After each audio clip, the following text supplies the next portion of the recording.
In today's video, I'm going to teach you how to pan the view in the 3D viewport. Panning is one of those small navigation skills that makes a huge difference in how comfortable you feel in a 3D scene. It simply slides your view left, right, up or down without rotating the camera.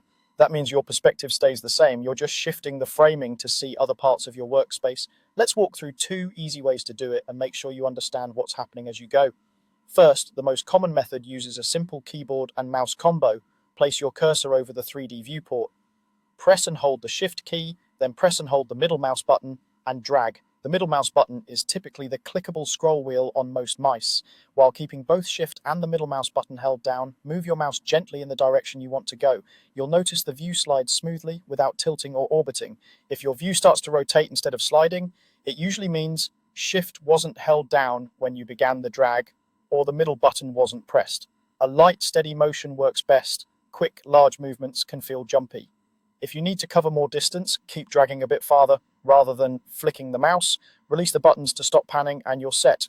The second method uses the view navigation gizmo, which is perfect if you're using a trackpad or just prefer on-screen controls. Look to the top right corner of the 3D viewport for the navigation gizmo. There you'll see a hand icon. Click and drag that hand to pan the view in any direction. This approach is very visual, so it's a great way to build muscle memory for how the view moves. If the motion feels slow or fast, adjust your drag distance. Longer drags will travel farther.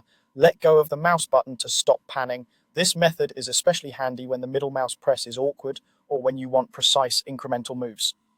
A few quick tips as you practice. Keep your cursor over the 3D viewport when you start the action, since navigation commands apply to the area under your cursor.